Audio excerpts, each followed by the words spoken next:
Dear students, last time हम अपनी class के अंदर C++ के ऑपरेटर डिस्कस कर रहे थे। ऑपरेटर में हमने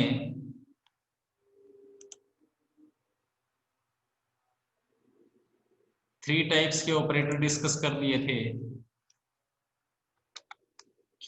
अर्थमेटिक ऑपरेटर आपने डिस्कस किया था, जिसमें आपने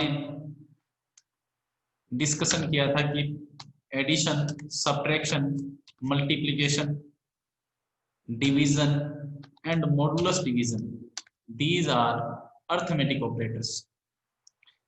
दूसरा ऑपरेटर हमने डिस्कस किया रिलेशनल ऑपरेटर, जिसमें हमने ग्रेटर देन, लेस देन, इसके अलावा आपका ग्रेटर देन और इक्वल टू, लेस देन और equal to, is equal to and not equal to, these all are the relational operator. ये भी हम डिस्कस कर चुके हैं। थर्ड हमने देखा था logical operator. Logical operator which are used to perform logical operations, जिसमें हमने लॉजिकल एंड, जिसे हमने कौन कौन से ऑपरेटर देखे थे? लॉजिकल एंड, जिसको हम किस सिंबल से रिप्रेजेंट कर रहे थे? M% से। दूसरा हमने देखा था लॉजिकल और ऑपरेटर, जिसको हम डबल वर्टिकल लाइन से रिप्रेजेंट कर रहे थे। तीसरा हमने देखा था लॉजिकल नोट, जिसको हम ये एक्सक्लेमेशन मार्क से रिप्रेजेंट कर रहे थे। और चौथा हमने देखा था लॉजिकल एक्सक्लूसिव और, जिसको हम इस कैप से रिप्रेजेंट कर रहे थे। तो हमने लास्ट टाइम डिस्कशन किया था कि logical operators are four types: logical and, logical or, logical not and logical exclusive or. Now we will discuss increment and decrement operator. Increment and decrement operator. आज हम increment and decrement operator के बारे में discuss करेंगे। जो पीछे वाले जो तीन ऑपरेटर्स हैं, arithmetic, relational and logical operator, इनका डिस्कशन हम ऑलरेडी कर चुके हैं। प्रशांत,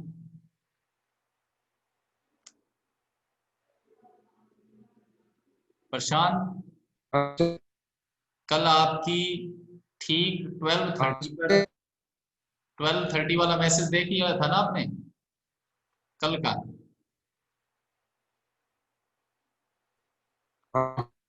कल आपकी 12:30 पर डिस्कशन क्लास है, इसलिए 12:30 से पहले पहले कैंपस पहुंच जाना, ठीक है? ओके, हाँ। Now we will discuss about the fourth types of operator, increment and decrement operator. तो अब हम इंक्रीमेंट एंड डिक्रीमेंट ऑपरेटर के बारे में डिस्कस करेंगे।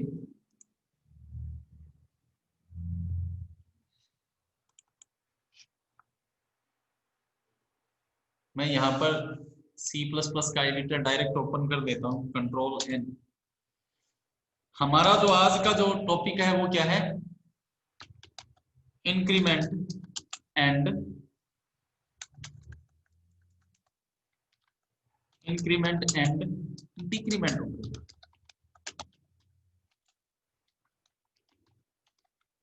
सबसे पहले तो हम ये देखेंगे कि ये जो आपका इंक्रीमेंट ऑपरेटर है, इस इंक्रीमेंट ऑपरेटर को हम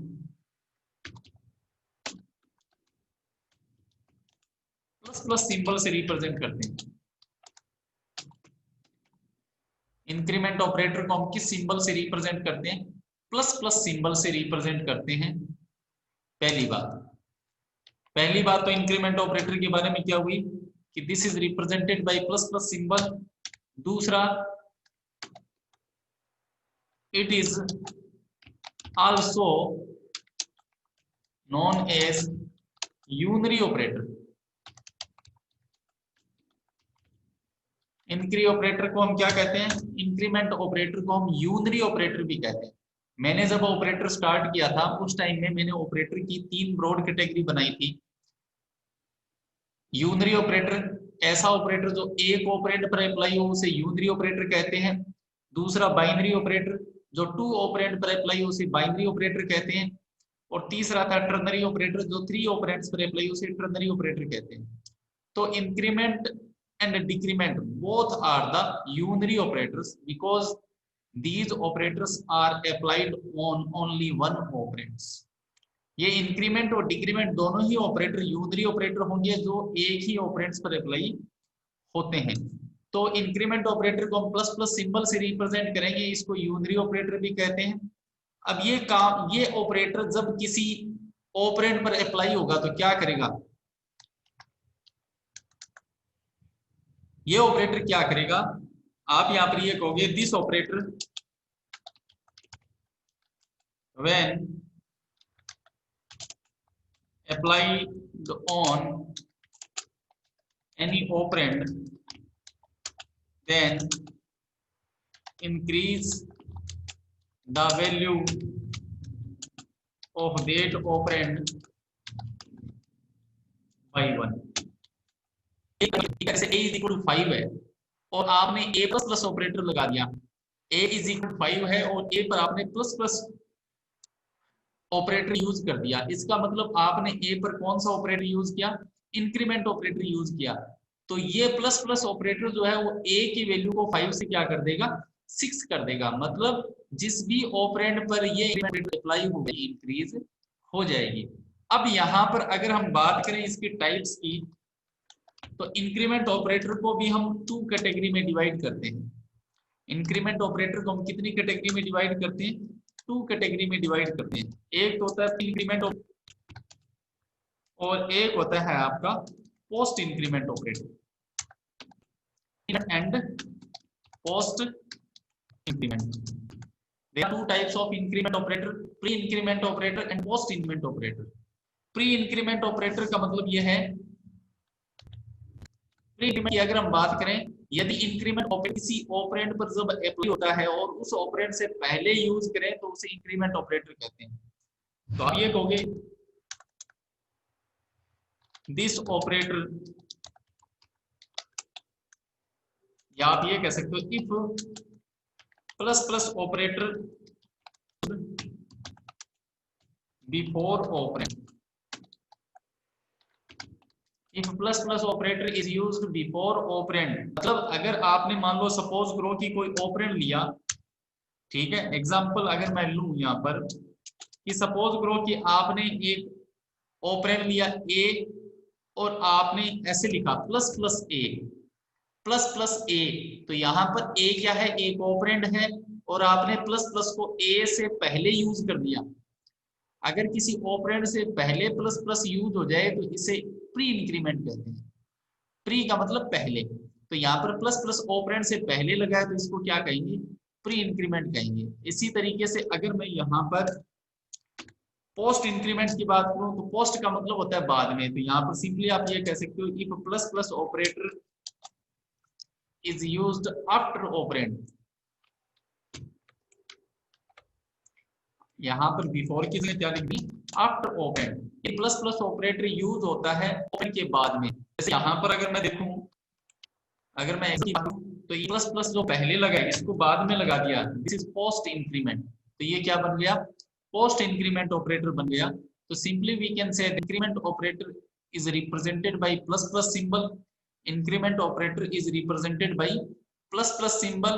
there are 2 types of increment operator, post increment and pre increment।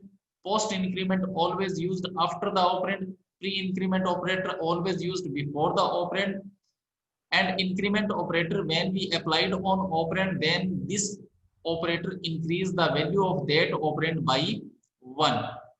so these all are about the pre increment and post increment। अब यहां पर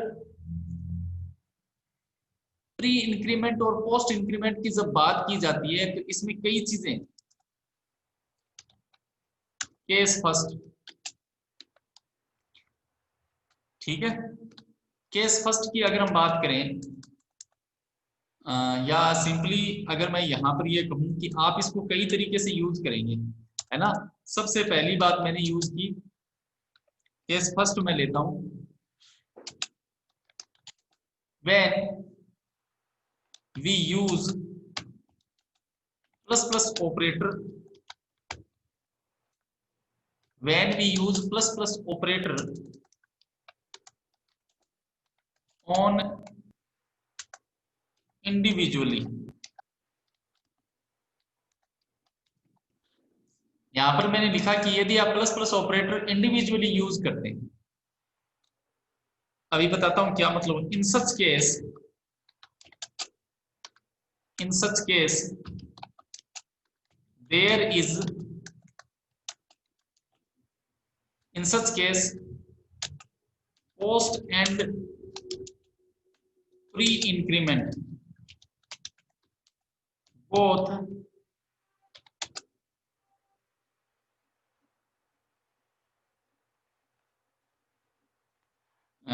आप ये कह सकते हो both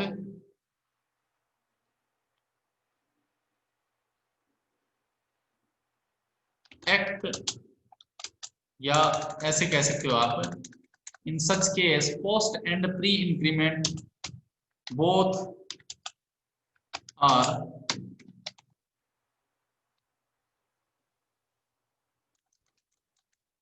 act as a same behaviour.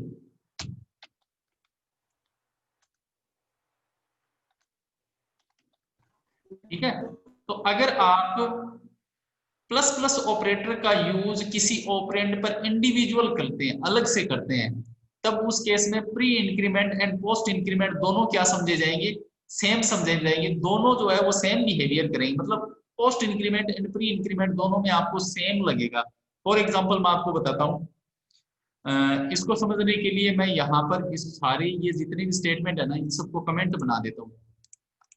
ठीक है, कमेंट मैंने जैसे स्पेस स्टार और स्टार स्पेस, इन सबको क्या बना दिया, कमेंट बना दिया। ये जो मैंने बात अभी लिखी है केस वन, इसको समझने के लिए मैं यहाँ पर एक एग्जांपल लेता हूँ।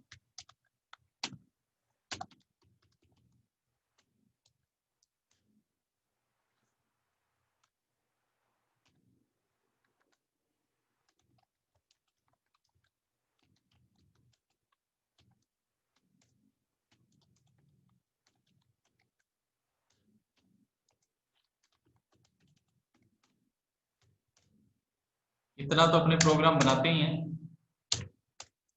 अब देखो मैंने यहां पर क्या किया, एक वेरिएबल लिया, एक वेरिएबल लिया मैंने ए, ठीक है, ए एक इंटीजर टाइप का वेरिएबल मैंने डिक्लेयर कर दिया, और अब इस ए के अंदर मैंने एक इंटीजर वैल्यू स्टोर करवाई 5।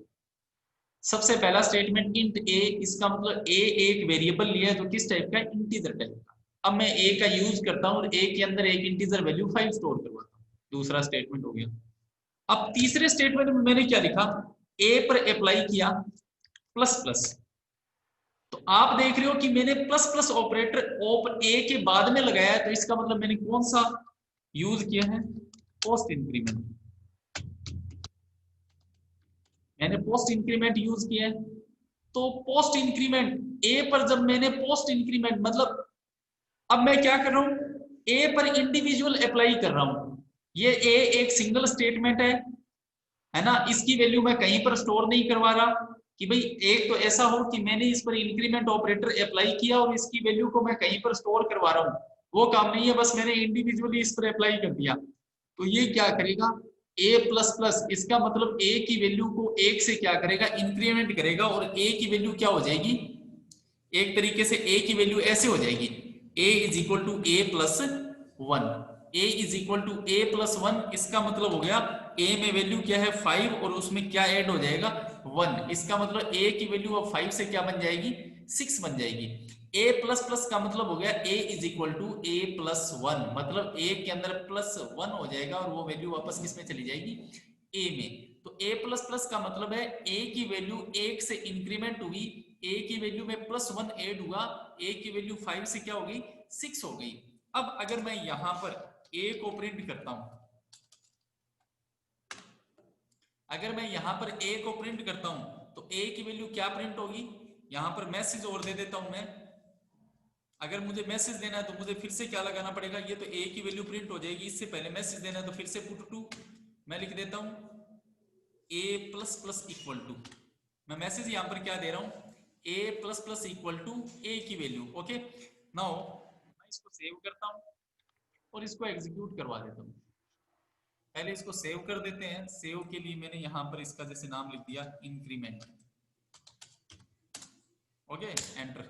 अब ये आपका प्रोग्राम क्या हो गया, सेव हो गया। ठीक है, अब हम इसको पहले कंपाइल करवाएंगे और बाद में इसको एग्जीक्यूट करवाएंगे। आप F9 प्रेस करो या एग्जीक्यूट करवाते हैं। अब यहाँ पर आप आउटपुट क्या आ गया, a++, इसलिए यूज है। आप देख पा रहे हो कि यहाँ पर आउटपुट क्या है, ये कमेंट लगा दिया मैंने, आउटपुट है a++ इक्वल टू a की वैल्यू क्या प्रिंट हुई 6 प्रिंट हो गई। अब मैं वापस इस बार जो है वो डिक्रीमेंट प्री इंक्रीमेंट ऑपरेटर लगाता हूं प्लस a। तो आप चाहे a++ लगाओ, पोस्ट इंक्रीमेंट लगाओ, चाहे प्री इंक्रीमेंट। इस बार मैंने कौन सा ऑपरेटर यूज किया है, प्री इंक्रीमेंट ऑपरेटर यूज किया। तो आप जब इंडिविजुअली चाहे पोस्ट करो चाहे प्री करो, वैल्यू जो है 1 से क्या हो जाएगी, इंक्रीज हो जाएगी। इसका मतलब यहां पर a की वैल्यू क्या प्रिंट होगी, और a की वैल्यू जो है, देखो लास्ट टाइम a की वैल्यू क्या हुई थी, पहले तो ये देखो, पहले a वैल्यू 5 थी, प्लस प्लस करने से a की वैल्यू क्या होगी 6 होगी। आप देखो आपका प्रोग्राम यहां से स्टार्ट होगा, फिर यहां आएगा, फिर यहां पर, फिर a की वैल्यू 5, फिर a की वैल्यू 6, a की वैल्यू प्लस प्लस a। इसका मतलब फिर से हम a की वैल्यू को क्या कर रहे हैं, इंक्रीमेंट कर रहे हैं। तो इससे पहले स्टेटमेंट में जो a की वैल्यू थी वही अगले स्टेटमेंट में यूज होगी।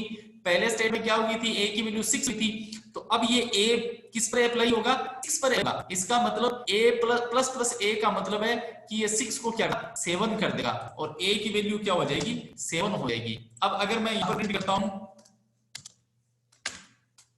Plus plus a is equal to, ये तो मैसेज दे दिया मैंने और फिर पुट टू लगाया a की वैल्यू, तो इस बार जो आउटपुट आएगा वो क्या आएगा, plus plus a is equal to 8। a है यहां पर 7 हो गया, तो यहां पर वैल्यू क्या होगी,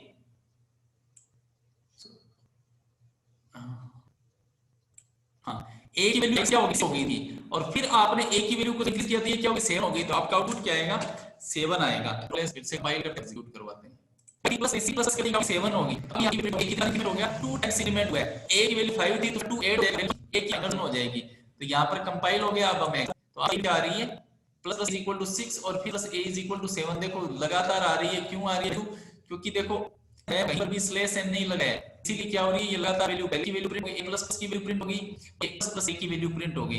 अगर चाहते हो कि इन दोनों के बीच में क्या मिले, गैप में, तो आप अगर गैप चाह रहे हो तो आप क्या यूज कर सकते हो, या तो स्लैश n यूज करो, लेकिन स्लैश n को डबल कोट में लेना पड़ेगा।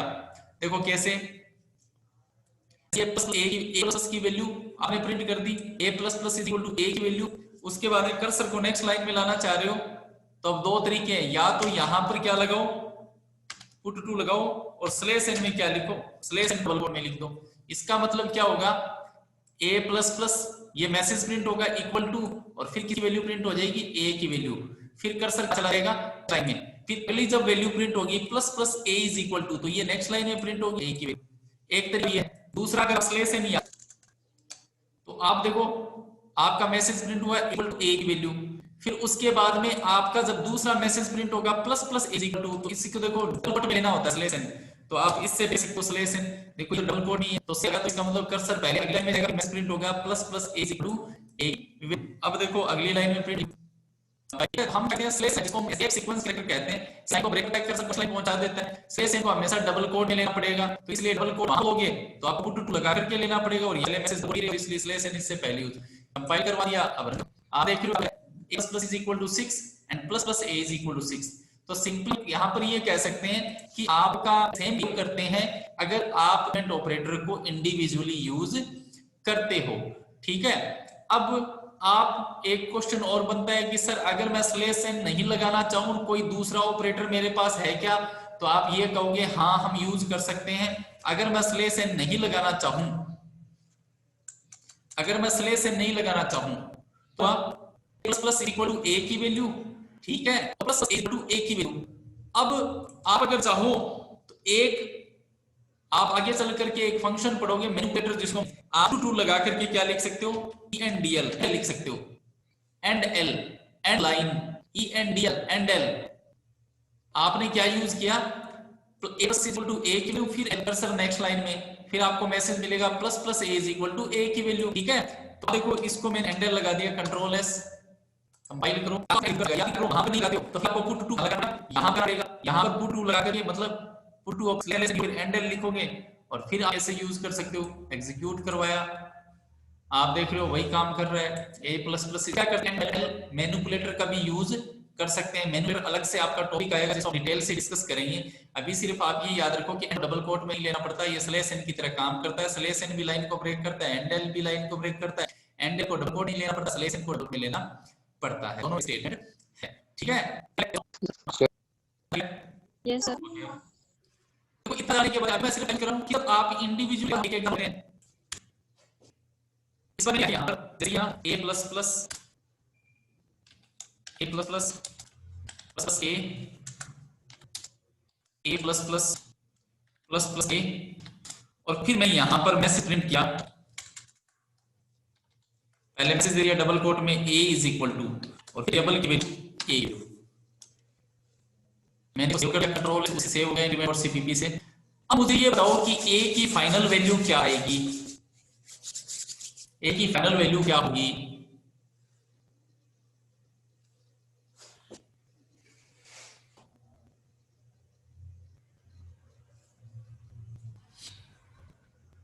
बताओ ए की फाइनल वैल्यू क्या होगी, जबकि स्टार्टिंग में ए इज इक्वल टू 5 है।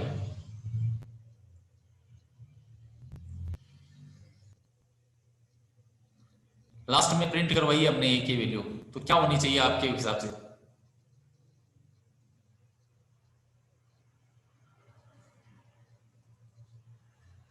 सोचो बताओ।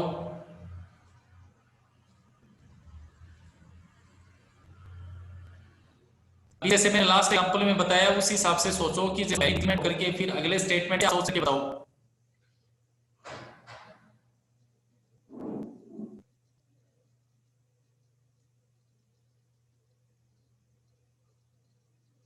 चांदनी संपा दिमाग कितने,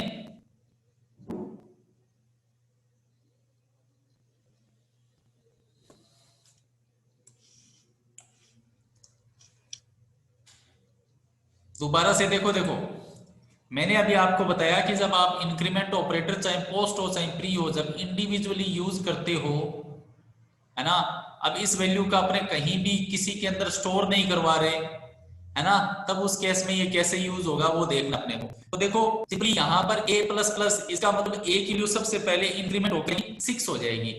यहाँ पर इस लाइन में a की वैल्यू 6 होगी, आगे a फिर से प्लस प्लस हो गई तो a की वैल्यू स्टेटमेंट में क्या होगी 6 हुई, तो 6 से क्या हो गया 7 होगी। अब a की वैल्यू होगी, a पर क्या लगा हुआ है, इंक्रीमेंट लगा हुआ है, इंक्रीमेंट क्या होगी a हो जाएगी, a की वैल्यू हो चुकी है। फिर a प्लस प्लस ए पर फिर इंक्रीमेंट ऑपरेटर पोस्ट इंक्रीमेंट लगा, चाहे पोस्ट लगाओ चाहे प्री लगाओ, इंडिविजुअल में सीधा इंक्रीमेंट ही होगा। तो ए प्लस प्लस इसका मतलब एक इंक्रीमेंट होगा, ए की वैल्यू पीछे क्या होती है 8, 8 से क्या होगी ये 9 हो गई। फिर प्लस प्लस ए इसका मतलब इंक्रीमेंट हुआ, ए की वैल्यू 9 से क्या होगी 10 होगी, तो ए की फाइनल वैल्यू कितनी आई 10 आई। इसका मतलब आपका आउटपुट क्या आना चाहिए, ए इज इक्वल टू ए की value is equal to A की वैल्यू 10 प्रिंट होगी। कंपाइल करो,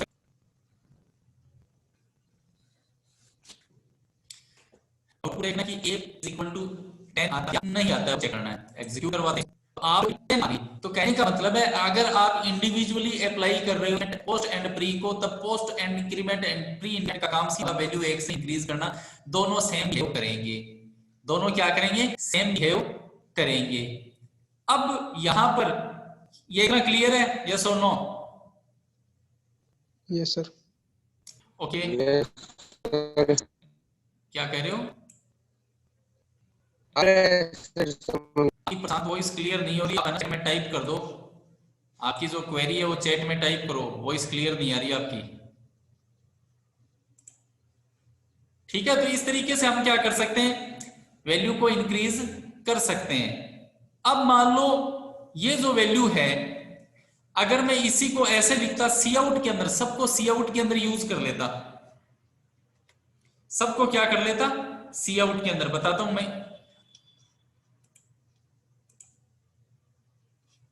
ओके, प्रशांत कह रहा है समझ में आ रहा है, वेरी गुड। अब देखो मैं ये जो जितने भी मैंने यूज किए इन सबको क्या करता हूं मैं, सी आउट के अंदर यूज कर लेता हूं। देखो मैंने यूज किया यहां पर सी आउट ए प्लस प्लस, फिर सी आउट, ठीक है, फिर मैंने सी आउट यूज किया,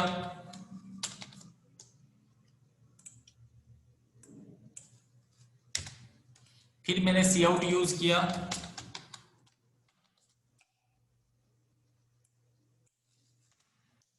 और फिर यहां पर मैंने सी आउट यूज किया।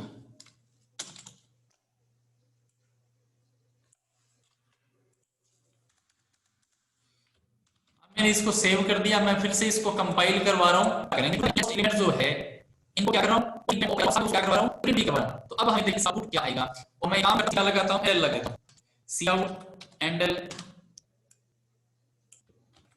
ठीक है, बाद में एंड एल, फिर ये वैल्यू प्रिंट होगी एंड एल, ये वैल्यू प्रिंट होगी एंड एल, ठीक है। अभी ये काम नहीं करेगा क्योंकि पहले मैं कंपाइल करवा चुका हूं, अब मैं एग्जीक्यूट करवा देता हूं। क्या 5 6, पहले 5 आया, पहले क्या प्रिंट हुआ, 5 प्रिंट हुआ। अब देखो मैं इसको दोबारा से एंड एल के आपको समझाना चाह रहा हूं कि मैंने अब इसको वापस उस सिचुएशन में है वो आपको देखना है। आपने प्रोग्राम कंपाइल कर दिया, कंपाइल के बाद प्रोग्राम प्रोग्राम सक्सेसफुली कंपाइल हो गया। अब देखो पहले आ रहा है 5 6 8 8 10, 5 6 8 8 10, इसको समझने का कैसे करेगा। इस बार आपका जो आपने जो increment, post increment and pre increment जो ऑपरेटर यूज किया है, इस बार जो आपने post increment and pre increment operator use किया है वो इंडिविजुअल नहीं है, बल्कि आप क्या कर रहे हो, साथ में ये वैल्यू इंक्रीमेंट होने के बाद में आप किसको, सी आउट ऑब्जेक्ट को यहां पर प्रिंट करवाने के लिए यूज किया है, सी आउट ऑब्जेक्ट और पुट टू ऑपरेटर यूज है।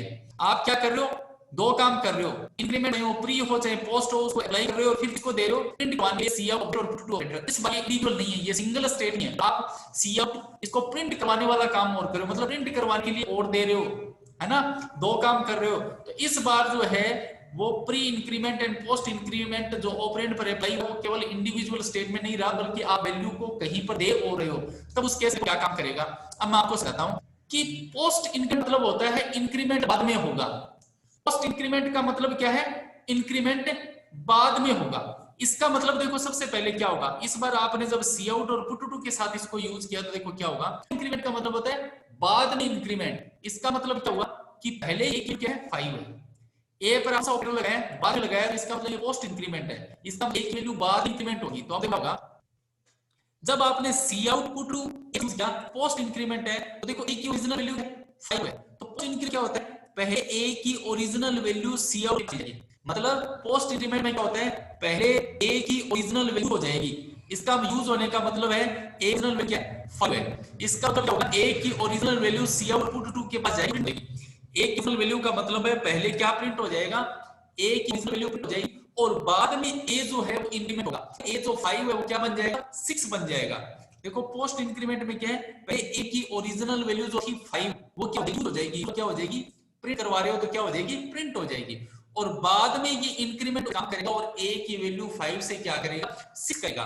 तो आपने क्या किया, जब 6 करेगा तो कर्सर अब आपने वापस क्या लगा रखा है, इंक्रीमेंट लगा रखा है, ए पर क्या लगा रखा है, वापस पोस्ट इंक्रीमेंट लगा रखा है। तो अब क्या होगा कि बाद में वैल्यू 5 से क्या बन गई 6 बन गई। तो अब यहां पर जो ए वैल्यू है वो क्या है 6 है, यहां पर जो ए की वैल्यू क्या है 6 है, यहां पर जो ए की वैल्यू 6 है क्योंकि 5 क्या बनी 6 बन गई, तो यहां पर ए की ओरिजिनल क्या है 5 नहीं बल्कि क्या है अब 6 वैल्यू जो है, इस पर भी क्या लगा है पोस्ट इंक्रीमेंट, या मैं इसको और पोस्ट इंक्रीमेंट लगाए। तो उस केस में क्या होगा कि यहां जब आप ए से अप्लाई करोगे तो इसमें भी एक वैल्यू यूज होगी, ए की ओरिजिनल वैल्यू का मतलब क्या होगा 6 यूज हो जाएगी, तो ये क्या हो जाएगा 6 को तो कर देगा प्रिंट, और बाद में क्या हो जाएगी इंक्रीमेंट होकर के 7 हो जाएगी। अब आगे बढ़े तो इस बार है प्री इंक्रीमेंट, इसका मतलब पहले एक वैल्यू इंक्रीमेंट होगी, तो यहां पर वैल्यू 7 आई, 8 हो जाएगी और यहाँ पर इंक्रीमेंट होकर के फिर प्रिंट होगी तो इसका होगा 8 होगा, एक वैल्यू 8 प्रिंट हो गई। अब वापस इंक्रीमेंट, तो इसका मतलब पहले ए की ओरिजिनल वैल्यू जो 8 हो जाएगी, इसका मतलब 8 जो है वो क्या हो जाएगी, प्रिंट हो जाएगी, और बाद में एक वैल्यू ए से आएगी और यहाँ पर वापस भी इंक्रीमेंट लगा ए पर, तो ये 9 से क्या करेगा, इसको